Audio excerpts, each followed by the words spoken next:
back, everybody, to another breaking news planning update with the fabulous Linda Wright.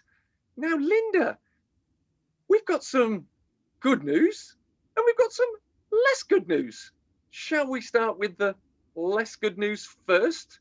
Oh, yes. You're talking to me about national space standards. You know I like the less good news first. I am the planning prophet of doom. No, so hello everybody, and here we are with the latest, as you've just heard, breaking news.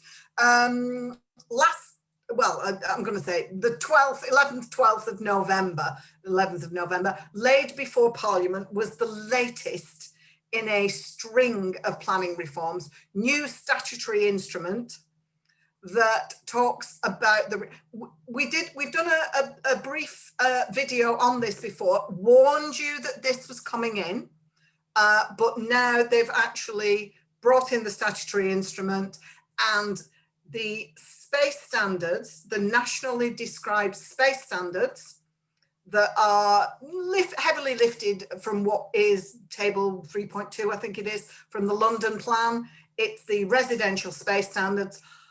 Lots of councils have adopted them. Some haven't. Some have their own space standards, which are actually higher. So just be careful with this. But now this is a national regulation, national directive, that all developments that are being done under the prior approval procedure. Now, they're classed as permitted development. I don't class them as permitted development because, quite frankly, they're not permitted. You need the approval of the council. So all applications for prior approval development will have to comply with the nationally described space standards. What does that mean? That means you will have to have minimum sizes of flats that are created under the prior approval system. So that's the less good news. So we've actually gone into detail on some of these other prior approvals. If you've not already done so, then have a look in this playlist here and you'll find those other videos. Hit the like, hit the share, hit the subscribe, because Linda loves a good bit of like juice, and it gives us some great feedback that she's doing a brilliant job as well updating you. Now, I like the fact that you've said it's the prior approval process. And we were talking before we started this video about the class M, N, O, P, Q, the AA, AB, AC, AD, and the ZAs, which this applies to. Now, I've got a bit of good news, because you didn't mention the permitted development class G, adding 2 flats above a shop. Does this mean it doesn't apply to class G, Linda? Oh, you see, you went and squeezed the little bit of good news out of this, me being my prophet of doom, and you went and found a glimmer of hope, didn't you? Yes, you're quite right. This does not apply to class G of the general permitted development order, which is to create 2 flats above a shop. That is not a prior approval procedure. To create up to, the legislation says up to 2 flats, is permitted development. So you do not need to apply, provided it complies with all of the criteria, you do not need to apply to the council. So it's not it's full permitted development. It doesn't require a prior approval. So what we're saying is, I can still make some rabbit hutches because this new national space standard is going to abolish rabbit hutches, and we're going to have all these homeless rabbits out there looking for a home because we can't provide them.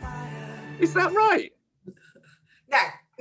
I honestly do not believe that you provide rabbit hutches, and I'm getting sort of strains of Watership Down music in my head now and bunnies hopping about.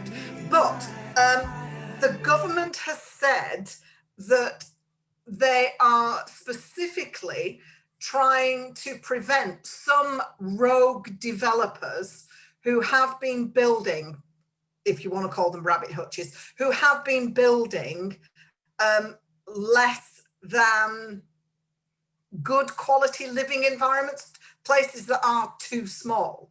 Now, you're going to get, and I've had comments of this on social media, you're going to get people who say, well, okay, so we can't now build small apartments, so that's going to force people into house sharing, and it's going to force them into HMOs. So that's going to mean that the demand for HMOs is going to go up because the government are forcing larger space standards. Well, no, that's a reverse argument. What central government are trying to do is they're trying to make sure that any development that is done under this prior approval system, and quite frankly, good luck with that, because there's now so many restrictions, it's almost, if it walks like a planning application and quacks like a planning application, as far as I'm concerned, it's a planning application, but they're still calling these things permitted development.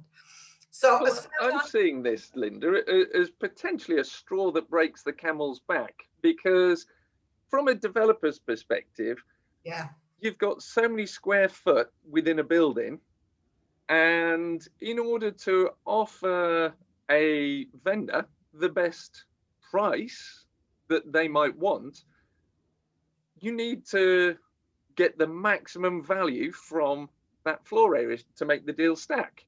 So if squashing 4 flats into a space that under national space standard would only take 3, it means you have to offer the vendor less. So it means either prices will need to correct downwards, or vendors are left holding the baby with deals that don't stack for developers. Yeah, exactly. And as you say, it is the final straw that does break the camel's back. And it is, oh, I hate this expression, but it's a game changer from the point of view of development and what vendors are expecting their property will make, what developers are, and investors are able to pay because of this new legislation and these new space, well, the existing space standards. Yeah, it's going to make everybody rethink every single deal. There's going to be smoke coming off those spreadsheets to look at what the bottom line is. And I think very quickly, we've been a bit remiss. You quickly ran through the classes that this applies to, and I've not even told you the date either. The space standards will have to apply as from the 6th of April, beginning of the tax year. How convenient, or not? I was going to say the tax year. 2021. Yeah, 6th of April 2021. So, and they apply to classes M, a general permitted development order, M, N, O, P, PA, and Q of the old part of the general permitted development order. Be careful with class PA, light industrial to residential. That is now no longer, the right is no longer there, but any planning, any prior approvals that were granted before October this year will still run for 3 years, but you can't now do new applications. It's probably been taken over by the demolition and rebuild type of in the new part 20. Not being very erudite with my worms today. So that's a ZA then we're talking. Yes. So, and this the space standards will also apply to the new classes, class A, ZA, AA, AB, AC, and AD of the new part 20 that we've done videos about. Now, so watch those in the planning playlist that we've got here. There is more detail on every one of those for you to follow up on. Hit the subscribe button, the like, and the notify button as well for Linda. So the minimum space standards, which is what we're talking about, the absolute smallest space standard, the minimum is 37 square meters for a 1-bed, 1-person flat. Now, the nationally described space standards were brought in 2015. So they're actually quite elderly now, but so they've been around for a while. But in May 2016, there were additional notes added. So if you're looking for the nationally described space standards, find the ones from May 2016. They're usually on the gov.uk website. There are some explanatory notes right at the bottom. So you need to have the 2016 ones because it refers to those explanatory notes on there as well. So minimum space standards in accordance with the nationally described space standards, May 2016, coming in on the 6th of April, 2021. Can I ask a question then? Of course. Space standards, minimums. I don't recall penthouse flats appearing on that list. So is there now a minimum space standard for a penthouse flat? An existing penthouse flat or a proposed one? A proposed one.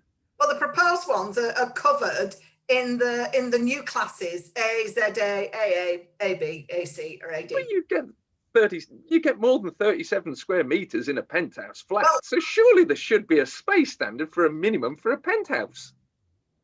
A penthouse is just a flat in planning terms, so the minimum is 37 square meters. The question is there a maximum for penthouse flat? That's a good question. Probably not. So that's the worstest news. That's the bad news that we've got as from the 6th of April. So the upshot of this is, if you are an investor developer and you're looking to do any kind of prior approval development, such as lots of people do office to residential, that type of thing, or anything under class M with commercial buildings, and you're wanting to do this, please, from a space standard point of view, make sure that you get your prior approval in as from the 6th before, and you get it. No, it actually says you have to get the application in before the 6th of April 2021. Now, I will take it that it has to be a properly submitted prior approval application. You have to have paid the fee, £96. You have to have paid the fee and made sure that you've submitted all of the documentation. If the council refused to accept, so don't go submitting your prior approval on the 5th of April. Please don't, because if the council say, do you know what, we need this, this, and this, and it's not validated, then you will run foul of the space standards. So be advised, I would be getting things in well before the end of March. Yeah, I mean, don't be a lastminute.com applicant. Not a good response, that. I mean, this is just the tip of the iceberg, the space standards on all the different things that have changed, having adequate natural light being another. Yep. And to be fair, you know, who wants to live in a cave? We've moved on from being cave dwellers, haven't we? And adequate natural light is now part of applications. So all of these are potential things that cause the camel's back to break, because deals don't necessarily stack as well in the developer's favour. So the good days have been from 2013 to 2021, really, haven't they? And don't forget the fees. As from the 31st of July 2021, the fees will be increased. Also, as from that date, there is no longer a 56-day limit on these prior approval applications. Councils can take as long as they like. That's a worry. And also, we don't yet know, because the white paper has only just really finished consultation last month. And there's talk of combining community infrastructure levy, section 106 agreement, and there's also talk of the prior approval applications being subject to that new combined tariff. So again, game changing. This whole prior approval, so-called permitted, I can't believe I just did that, permitted development is anything but, quite honestly. It's just not. It's full planning permission by any other name. Well, I couldn't agree with you more. And if you've subscribed, and if Linda doesn't mind me doing little rabbit ears, then you can follow that GDPR white paper update that Linda and I are analysing and releasing a video on shortly. So hit the subscribe button, and by all means, feel free to share this with your friends and watch the other videos in this playlist. Linda, it's been a mixed bag, this update. We had some good news that Class G doesn't appear to be included. Some bad news that the prior approvals are all included. There's bad news in that it's brought forward to the 6th of April 2021. Yeah, but it's good news that they didn't bring it in immediately. Absolutely. I love the spin on that one. And there's so many other bits and pieces coming out in the near future that you just have to stay tuned to keep up to date. Watch this space. Absolutely. So, Linda, it's been fabulous as usual to have you sharing your fabulous updates. Down below, we've got a document, a simple one-page explanation that Linda has prepared just for you, and her website address will appear just here. And don't email her today saying her website's not working, because she's just having it updated. It'll be there very soon. So it's thank you from me, Andrew Roberts. And it's good night from him.